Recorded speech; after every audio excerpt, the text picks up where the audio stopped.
Alegria estar com vocês. Eu quero tratar desse tema tão importante nessa manhã, falando a esse ministério que é crucial nos nossos dias, que é a rede de homens da Igreja Batista do Meier. Nós vemos um tempo que é crucial tratar desse assunto, e não é algo que está circunscrito exclusivamente ao ambiente eclesiástico. Nos meios acadêmicos hoje, esse é um tema que tem sido debatido. Aliás, se eu fosse retornar à minha infância, ao começo da minha adolescência, e alguém me contasse que no século 21, no ambiente acadêmico, as pessoas estariam discutindo o que é ser homem, eu não acreditaria. Mas é um fato irrefutável hoje que, por exemplo, a Universidade Federal de Recôncavo da Bahia tem um projeto chamado Desconstruindo a Masculinidade. A Universidade do Norte do Paraná publicou um artigo analisando as visões dos alunos do ensino fundamental do que significa ser homem. A Universidade Federal do ABC promoveu uma palestra. O que é ser homem? A pergunta é legítima. A curiosidade sobre o tema tem lugar e é importante. Mas quando nós nos debruçamos sobre as respostas que são oferecidas, algumas vezes nós pendemos em direção a definições que são irreais do que significa ser homem. Para alguns, ser homem é ser agressivo, é ser violento, é não tratar com carinho, é o homem que não chora. Mas Fagner já disse que um homem também chora. De outro lado, alguns afirmam que ser homem é apenas uma construção social, que não tem grande valor ou definição objetiva, é uma questão meramente subjetiva, que ser homem é uma questão de fluidez. Mas nós não precisamos de slogan, não precisamos de reflexões tão complicadas para saber o que é o homem. Eu realmente acredito que as pessoas que se debruçam sobre a palavra de Deus, a Bíblia Sagrada, saem na frente, encontram as respostas aos desafios mais profundos da humanidade. E se nós voltarmos um pouco no tempo, ou talvez bastante tempo no tempo, nós chegamos no livro de Gênesis, onde o Deus Todo-Poderoso decide, na sua generosa graça, misericórdia e amor, transbordar de si mesmo, da sua triunidade, Pai, Filho, Espírito, e criar um mundo cheio de cores, flores, sabores, e dentro disso criar um ser, que muitos chamam de a coroa da sua criação. É verdade, não há um versículo que diga isso, mas quando nós vemos que, no ocaso da criação, Deus coloca ali o ser humano, é como se Ele estivesse coroando tudo o que fez. E Deus, no livro de Gênesis, sem pedir opinião para qualquer pessoa que desejasse definir questões culturais, Ele mesmo soberanamente forma do pó da terra e sopra nas narinas o fôlego de vida. Ora, sem o Deus Todo-Poderoso, o homem não é sequer um boneco inanimado feito de barro. Mas o Deus que comunica vida a este ser, diz que é a sua imagem, é a sua semelhança. Mas é importante lembrar que quando Deus cria, Ele cria homem e mulher, a sua própria imagem e semelhança. Às vezes a sociedade quer dizer, a mulher precisa ter, ela já tem a dignidade que Deus atribuiu a ela. É uma dignidade e é um valor de semelhança, de equidade, de dignidade. Ambos, homem e mulher, a imagem e semelhança do Deus Todo-Poderoso. O homem não é mais importante que a mulher, mas a mulher também não é mais importante que o homem. Me parece que seria legítimo dizer que cada um deles, dentro das suas próprias características, porque veja, a Bíblia usa nessa inspiração verbal, plenária, em que cada palavra foi inspirada, não necessariamente ditada, mas inspirada pelo próprio Deus, faz distinção entre um e o outro. O homem é chamado de varão, a mulher é chamada de varoa, é a Ishá e o homem é o Ish. Faz sentido, né? O homem é chamado de Zahar, em Gênesis 1:27, ele é macho, ele tem características anatômicas distintas da mulher, ele tem características fisiológicas, emocionais distintas da mulher. E antes mesmo de que a mulher dele fosse formada como seu par, Deus coloca o homem num jardim paradisíaco, talvez a melhor tradução fosse um pomar paradisíaco, porque tinham muitas frutas e frutos naquele lugar. E lá, o Senhor Deus coloca o homem macho, varão, para cumprir uma função naquele jardim paradisíaco. Duas palavras saltam ali no texto. Ele deveria cultivar o jardim e ele deveria guardar o jardim. E a ideia de cultivar, avad, traduz o conceito de você prover. E do outro lado, chamar, que é guardar, traz o conceito de proteger. É claro que essa não é uma função exclusiva do homem, mas é uma função primeira do homem: prover e proteger. Eu não sei quantos aqui, mas eu cresci num lar disfuncional. Meu pai era um homem adicto ao álcool, e por conta do seu vício, ele se tornou um homem violento. Primeiramente, verbalmente violento, mais verbalmente que fisicamente violento. Mas eu me lembro que quando ouvíamos que meu pai estava chegando em casa, nós tínhamos medo.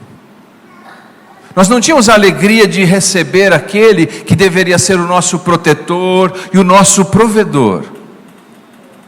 O que nós recebíamos era uma ameaça. E quantas vezes nós íamos para a cama e já fingíamos que estávamos dormindo, porque aquela versão de masculinidade nos causava aversão à masculinidade. O homem deveria ser esse que protege e que provê. Uma das minhas grandes ambições como um crente em Jesus, salvo ainda na adolescência, é que Deus me desse a graça de traduzir uma outra maneira de ser homem. Uma maneira em que os meus filhos, quando soubessem que eu estava chegando em casa, se alegrassem. E o som mais doce que me lembro ainda hoje, é quando os meus filhos eram pequenos. Hoje todos são adultos, jovens adultos, mas era quando eu chegava em casa e nós tínhamos um pequeno portãozinho que rangia. Eu nunca coloquei óleo nele por essa razão, embora minha esposa pedisse a cada 6 meses. Quando o portãozinho rangia, porque eu estava chegando, eu ouvia os meus filhos dizendo dentro de casa: o papai chegou! O papai chegou! E que alegria eles tinham e corriam até a mim. Isso durou até a adolescência, quando eles disseram: papai chegou. Mas como é diferente quando nós temos a oportunidade de moldarmos quem nós somos e o que fazemos a partir da sabedoria milenar da palavra de Deus.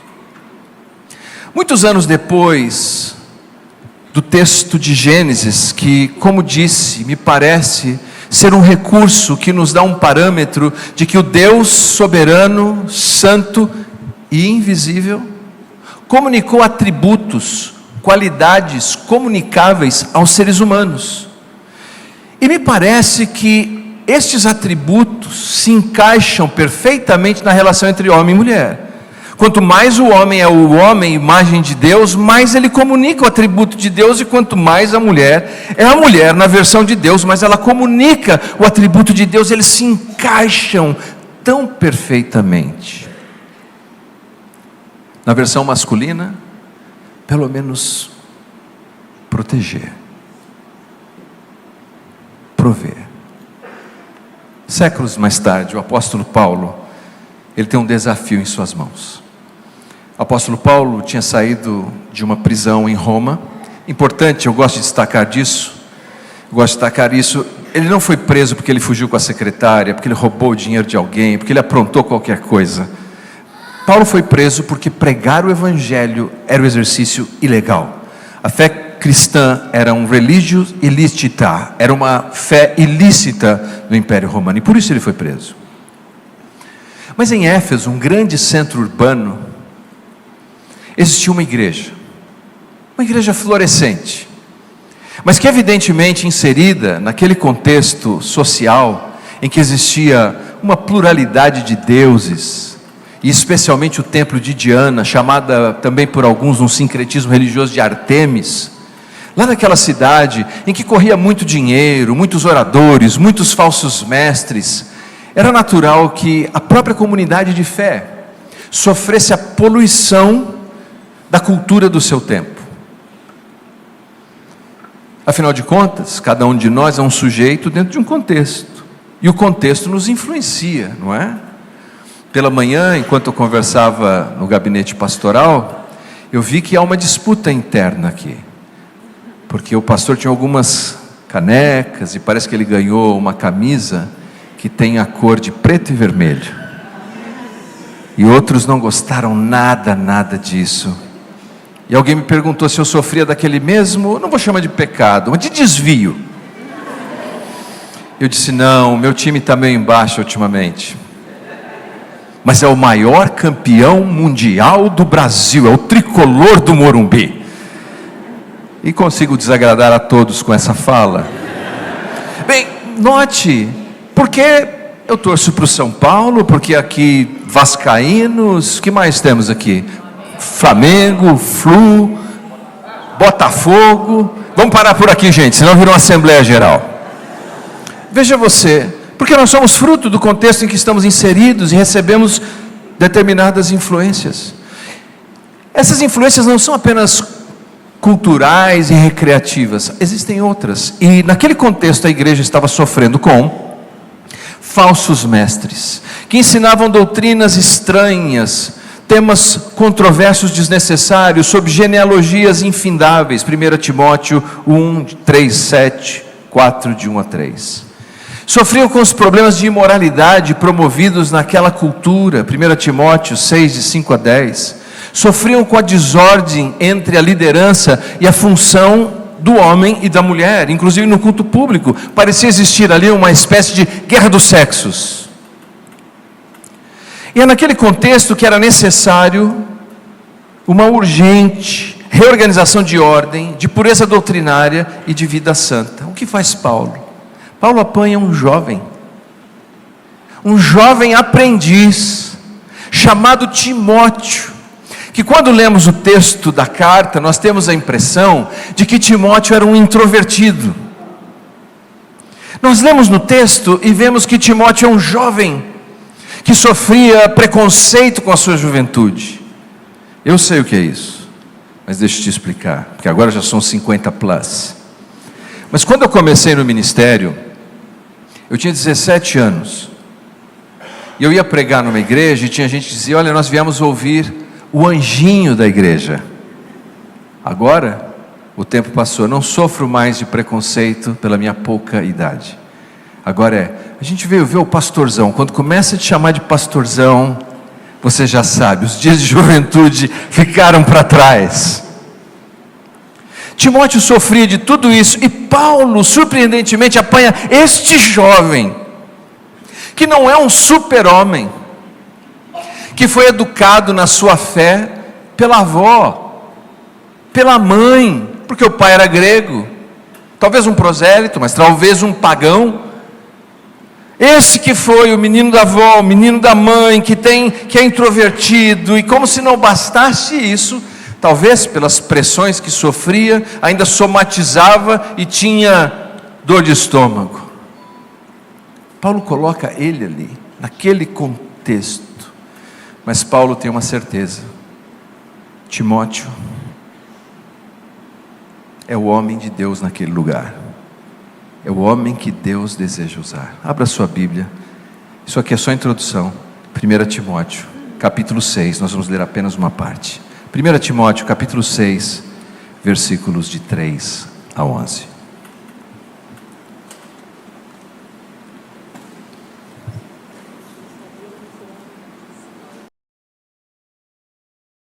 Se alguém ensina outra doutrina e não concorda com as sãs palavras de nosso Senhor Jesus Cristo e com o ensino segundo a piedade, é enfatuado, nada entende, mas tem mania por questões e contendas de palavras, de que nasce inveja, provocação, difamações, suspeitas malignas, altercações sem fim, por homens cuja mente é pervertida e privados da verdade, supondo que a piedade é fonte de lucro. De fato, grande fonte de lucro é a piedade com o contentamento, porque nada temos trazido para o mundo, nem coisa alguma podemos levar dele. Tendo sustento e com o que nos vestir, estejamos contentes. Ora, os que querem ficar ricos caem em tentação e cilada, e em muitas concupiscências insensatas e perniciosas, as quais afogam os homens na ruína e perdição. Porque o amor do dinheiro é a raiz de todos os males, e alguns nessa cobiça se desviaram da fé, a si mesmos se atormentaram com muitas dores. Tu, porém, ó homem de Deus, foge destas coisas, antes segue a justiça, a piedade, a fé, o amor, a constância, a mansidão. Bem, nós poderíamos prosseguir, mas por causa do nosso tempo, vamos ficar até aqui nesse texto. A nossa ênfase recairá sobre o versículo 11, na parte A. Tu, porém, ó homem de Deus. A expressão homem de Deus me parece ser um resgate de Paulo a como muitos servos do Senhor foram chamados nas páginas do Antigo Testamento. Por exemplo, Moisés é chamado de homem de Deus. Elias é chamado de homem de Deus. Samuel é chamado de homem de Deus. Eliseu é chamado de homem de Deus. Ser chamado de homem de Deus é de um status tão apreciado e importante na tradição judaica.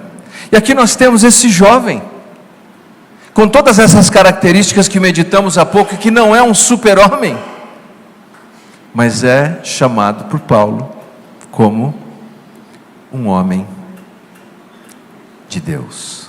Tu, porém, ó homem de Deus. Eu gostaria de extrair 3 lições dessa passagem. A primeira tem a ver com identidade. Quando Paulo diz que Timóteo é um homem de Deus, ele usa um vocábulo que é vocativo e é enfático. Em outras palavras, Paulo não está dizendo eu desejo que você se torne um homem de Deus.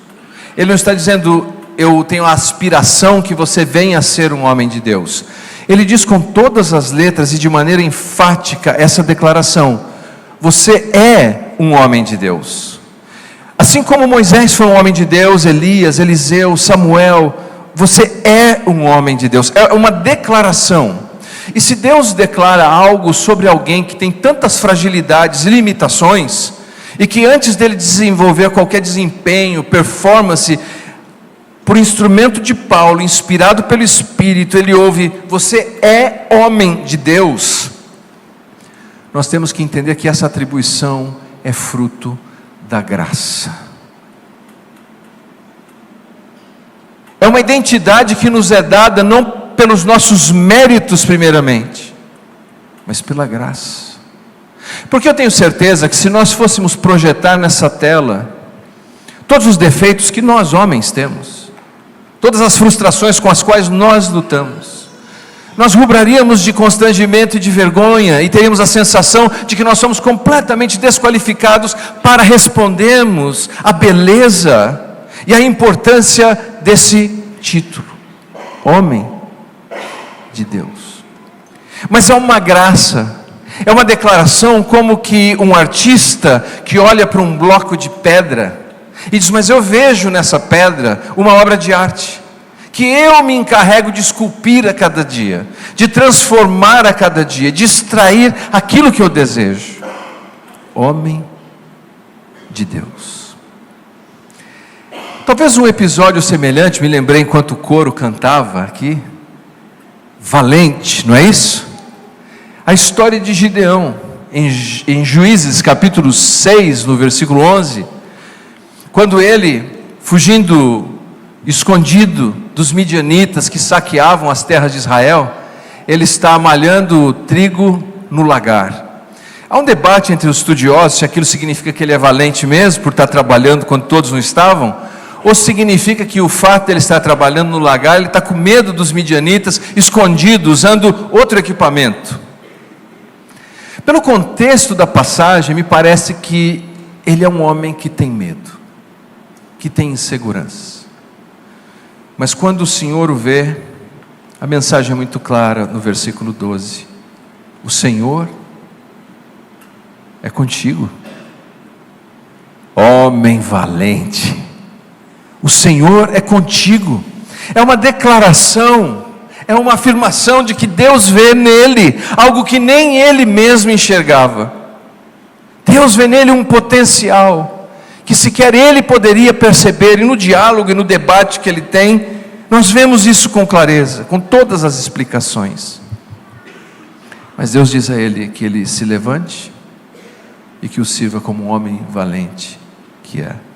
É tão importante entender isso, queridos irmãos e irmãs, que Deus olha para cada um de nós com sua graça e não nos vê como nós ainda pensamos ser, mas vê como nós podemos ser sob a sua graça.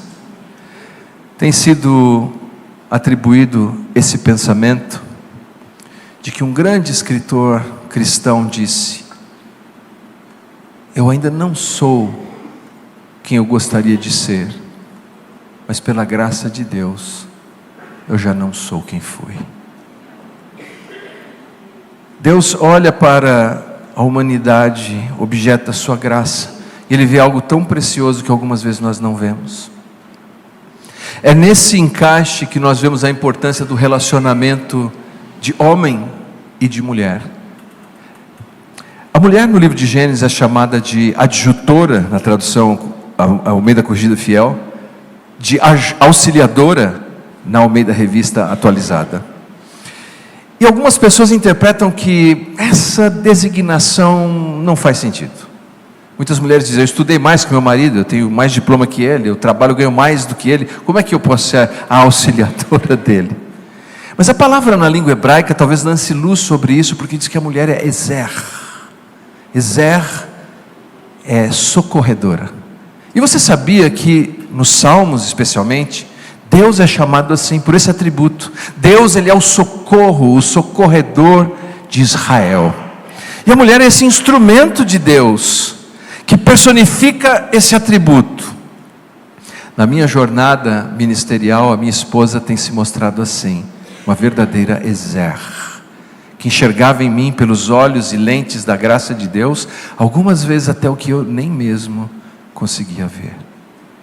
Eu me lembro quando ainda namorávamos, eu e a Julie, e ela me perguntou, na porta da pequena igreja em que eu era um pastor auxiliar. A igreja era tão precária, as cadeiras eram de madeira, algumas vezes o visitante levantava para se apresentar, quando sentava, literalmente a cadeira quebrava. Era assim, mas ela olhava para mim e ela via alguma coisa que eu acho que nem eu mesmo via. E um dia ela me perguntou: Leandro, como você vê o seu trabalho no futuro? Parecia uma pergunta de RH, né? Mas não era. Eu disse a ela que eu entendia que algum dia Deus me levaria para pregar o Evangelho, para ensinar a palavra de Deus em outros lugares, inclusive em outros países. Mas naquele momento, era só uma possibilidade. No próximo encontro, Julie vem e traz um pacote embrulhado com um papel colorido, bonito.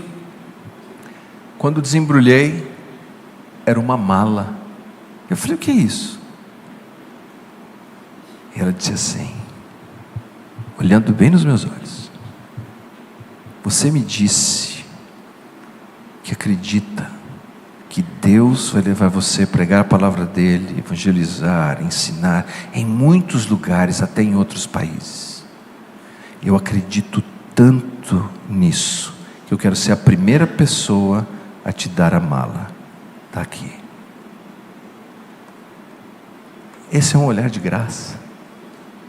E sabe, Deus em sua bondade concretizou cada um destes sonhos. E já me levou em lugares que eu nunca imaginava, quando era um menino crescendo na área rural de Suzano, em São Paulo. Você, mulher, mãe, esposa que está aqui, você pode ser essa voz da graça, como foi Paulo. Se o seu marido está aí do lado, olha para ele e diz: eu acredito em você. Pode fazer agora mesmo. Se você, esposa, não está aqui, mas está acompanhando, manda um WhatsApp para ele. Alguns chamam isso no estudo de comportamento humano, de efeito Pigmalião, que é quando você atribui as expectativas possíveis sobre alguém, eventualmente ela passa a se comportar daquela maneira. Como um aluno que é bagunceiro na sala de aula, e a professora diz assim: Joãozinho vai sentar aqui do lado da minha mesa, ele vai ser o meu assistente. E Joãozinho se sente importante e começa a se comportar daquela maneira. Mas mais importante do que a minha esposa ter dito isso, mais importante do que você dizer isso a alguém, é saber que Deus, em sua graça maravilhosa, olha para mim, para você, pessoas imperfeitas, e diz: homem de Deus. Ele te vê assim. E como você recebe isso nessa manhã? O jovem Timóteo entendeu. O que nos leva à próxima parte do versículo, que o homem de Deus agora recebe algumas responsabilidades. Integridade. A parte B e C do versículo 11 do capítulo 6 de 1 Timóteo diz assim: foge dessas coisas, segue a justiça, a piedade, a fé, o amor, a perseverança. Note, nós temos aqui foge, e no grego isso é imperativo presente. Quer dizer que existem circunstâncias e situações na vida das quais nós devemos fugir. O homem de Deus, ele foge de algumas coisas, ele foge da imoralidade, ele foge daquilo que é pecaminoso, ele foge daquilo que é desonesto, ele foge daquilo que é moralmente um desvio, ele foge. E veja, o texto é claro, não diz assim para a gente negociar com aquilo, dar mais algum tempo. Há situações, meus amigos, isso aqui é uma analogia, muito cuidado, que precisam ser resolvidas na lâmina afiada do facão. Não dá para deixar para amanhã, nós temos que cortar imediatamente. Foge. E a ideia aqui do texto, que é o imperativo presente, que é foge, é fugiu ontem daquilo que era ruim. Muito bem, fiz um ótimo trabalho. Foge hoje. E amanhã, foge de novo. Mas não para apenas na fuga, o texto continua e diz assim: segue. Literalmente é persegue. Como um caçador que persegue a sua presa. Persegue, deseje, vá atrás, corra atrás daquilo que é virtuoso. Não nos basta abrir mão daquilo que estava errado. É preciso correr e perseguir atrás daquilo que é virtuoso, daquilo que é bom. Não adianta evitar o defeituoso, é preciso correr atrás daquilo que é virtuoso.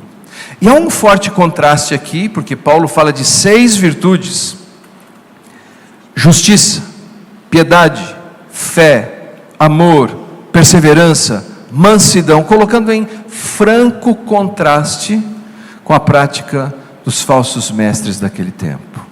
Nós precisamos fugir daquilo que é torto, mas devemos nos lançar perseguindo, buscando a cada dia aquilo que é virtuoso. Mas é importante lembrar que se a afirmação de Paulo é uma afirmação graciosa de quem nós somos, seria uma contradição de termos que na sequência ele nos desse um monte de atribuições para realizarmos por obras. Concordam com isso? Então, provavelmente, nós precisamos entender que Paulo está dizendo que há recursos que Deus disponibilizou, virtudes que Deus nos deu por graça, e que nós precisamos ambicionar desfrutar delas. Por exemplo, em Gálatas capítulo 5, versículos 22 a 23, nós temos o clássico texto do fruto do Espírito. Eu gosto de dizer que viver a vida cristã não é fácil, mas não é difícil. Viver a vida cristã é impossível. porque seria viver a vida de Cristo. Então só tem um jeito de viver a vida de Cristo, é que Cristo viva em nós, que Cristo viva através de nós, que Ele faça o que nós não conseguimos fazer, que Ele vença em nós a adição que não conseguimos vencer, que Ele vença em nós aquele temperamento rabugento e difícil, que nós dizemos que não conseguimos vencer. Ele pode. E essas virtudes estão disponíveis, e quando Ele persegue, parece que Ele está dizendo, tem uma fome disso, deseje isso.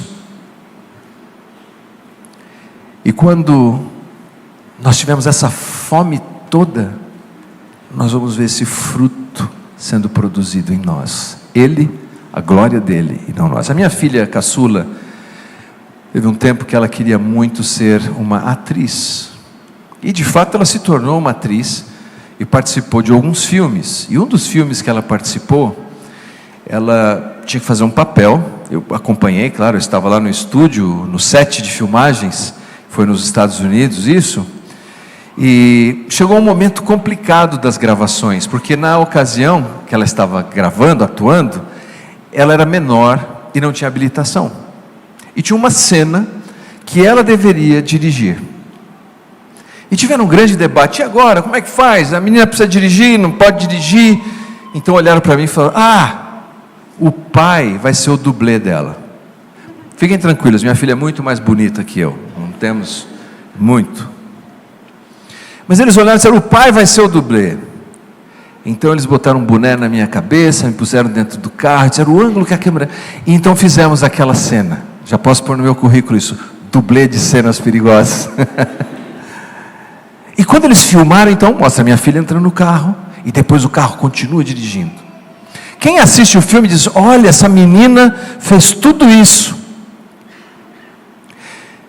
E num certo sentido fez, mas não ela, mas eu, no lugar dela.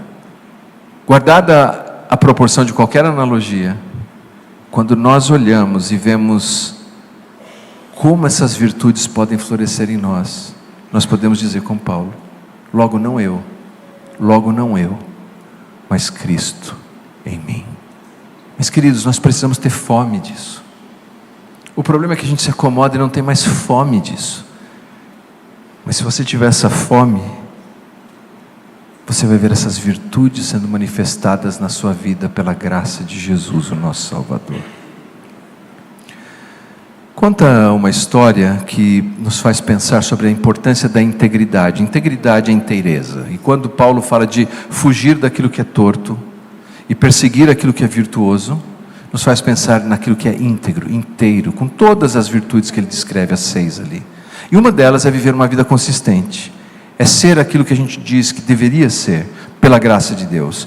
Eu gostei muito dessa história em que um rei oferece para os seus súditos a possibilidade de receberem um grande tesouro, e ele distribui sementes para os jovens, e diz assim, daqui a alguns meses vocês voltam com os vasos aqui, e o que tiver o melhor resultado, ganha o tesouro. Só que tinha um segredo, o rei deu sementes cozidas, que jamais germinariam, mas no dia em que chegaram lá os jovens, meses depois, eles levaram vasos com flores bonitas, as mais diversas, apenas um levou um vaso seco, sem nada dentro. E ele ganhou a recompensa. Porque num tempo em que as pessoas mentiram para parecer ser o que não eram, ele era uma pessoa verdadeira e íntegra. Nós vivemos em tempos de rede social, em que há uma demanda para a gente viver de vitrine, fingir ser o que nós não somos. Você já viu que algumas vezes é chocante que um casal que parece tão feliz na rede social, alguns meses depois de uma foto bonita, o casamento se dissolve? Ou um líder que prega e que tem tantas informações em rede social, algum tempo depois, nós sabemos que houve uma queda terrível, porque nós vivemos num tempo de vitrine, mas era semelhante aos tempos de Timóteo, de Éfeso, e o Senhor nos chama para vivermos a integridade pelo seu poder. Uma pergunta para você: você consegue pensar em áreas da sua vida que você tem sido tentado? das quais você deve fugir. Você consegue pensar áreas da sua vida que você deveria fugir, mas você não está fugindo, você está negociando com isso? Você consegue pensar aquelas virtudes que você deveria estar desejando ardentemente, mas se cansou por alguma razão? Essa é uma manhã de nós repensarmos isso, em nome de Jesus. E finalmente nós chegamos no aspecto da utilidade. Agora vamos para a segunda carta de Timóteo, capítulo 3, versículos 16 e 17.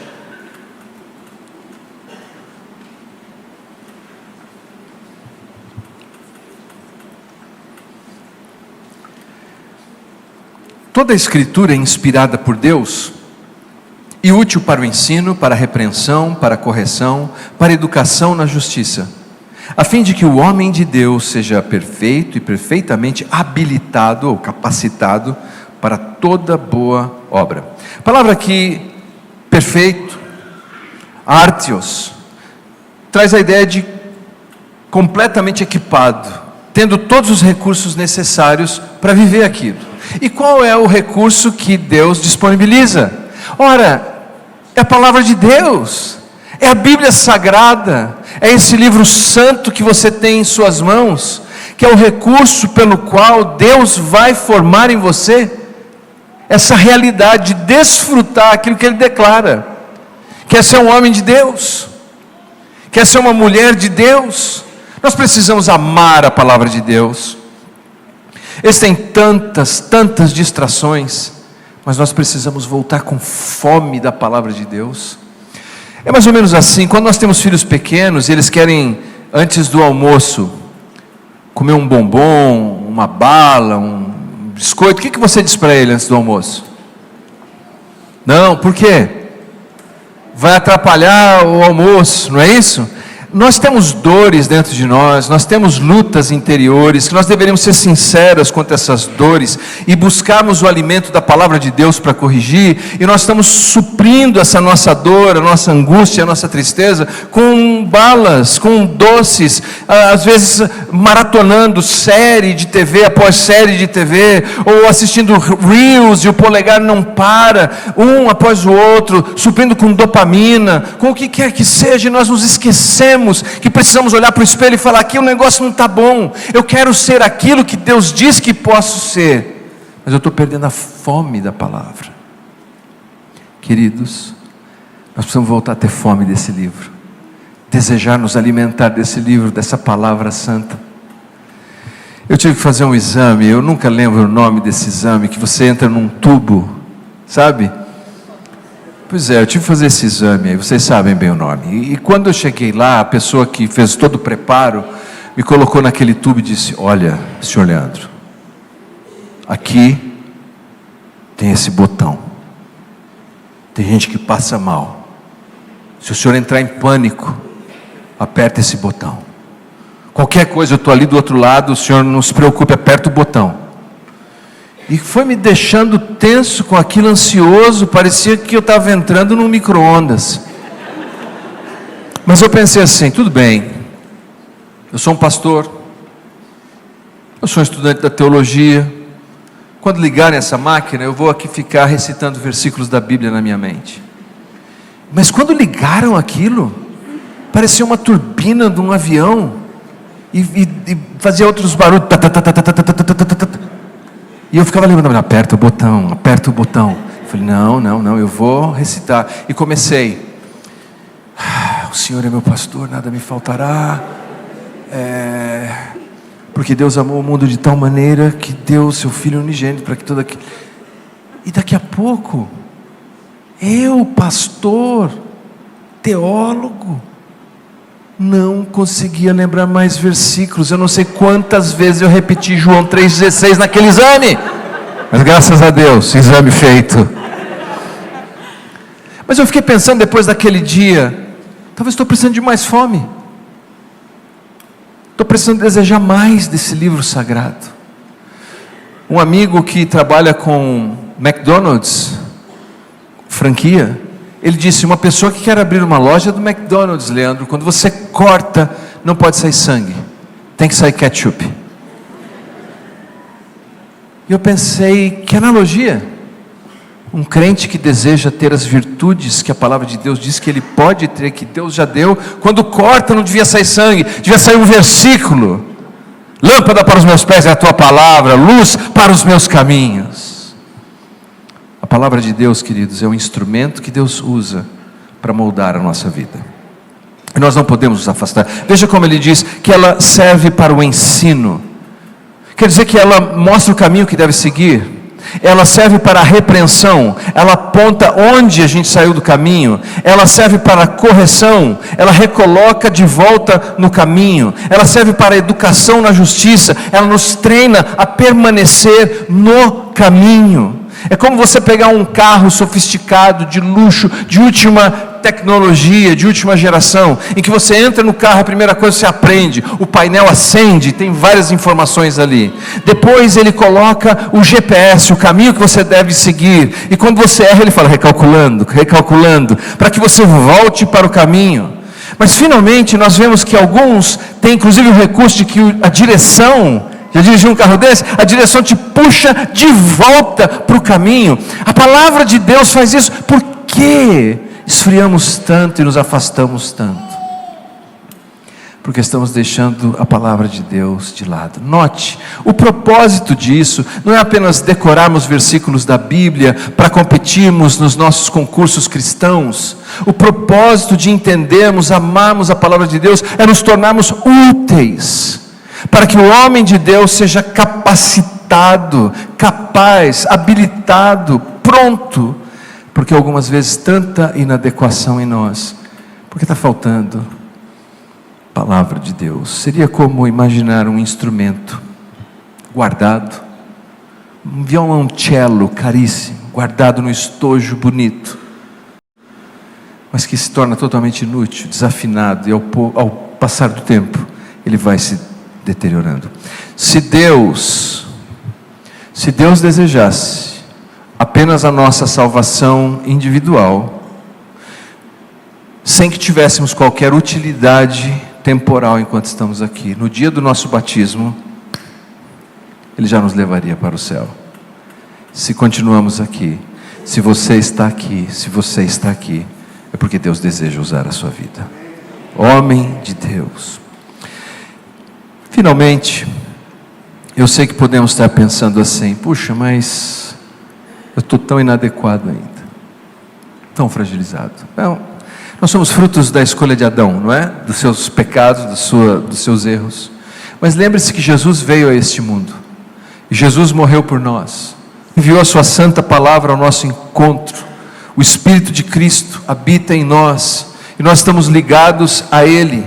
E é porque nós estamos ligados a Ele, o segundo e último Adão, nós sabemos que o que Ele diz sobre nós, a obra que Ele começou em nós, Ele vai concluir até aquele glorioso dia. Meu irmão, irmã, não desanime. O Senhor olha para a nossa vida e diz assim: você é um homem de Deus, e Ele vai consumar e concluir essa obra até aquele glorioso dia.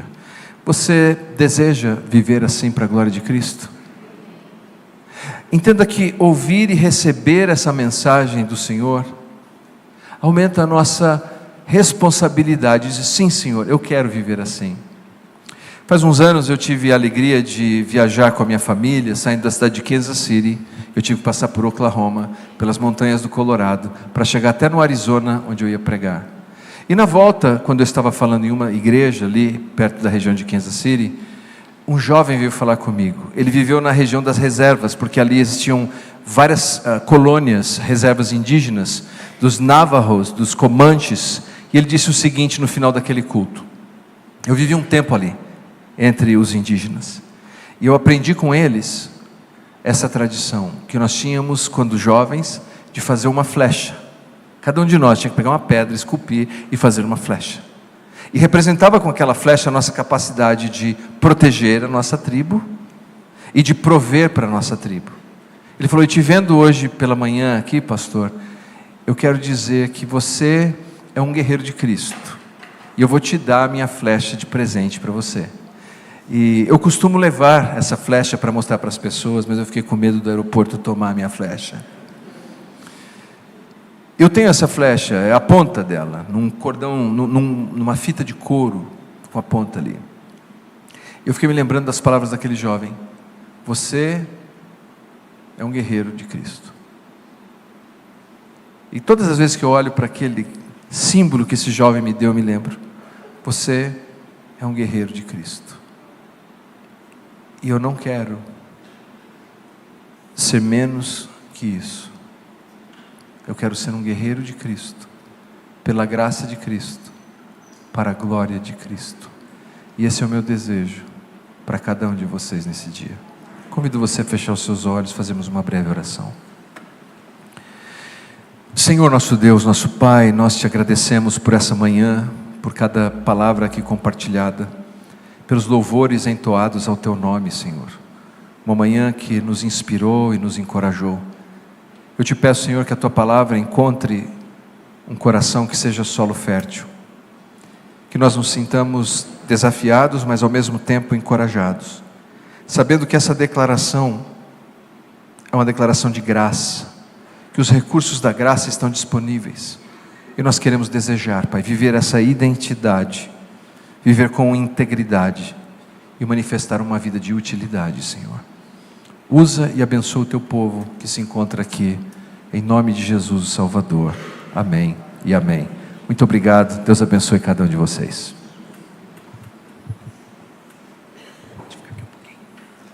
Obrigado, pastor Leandro.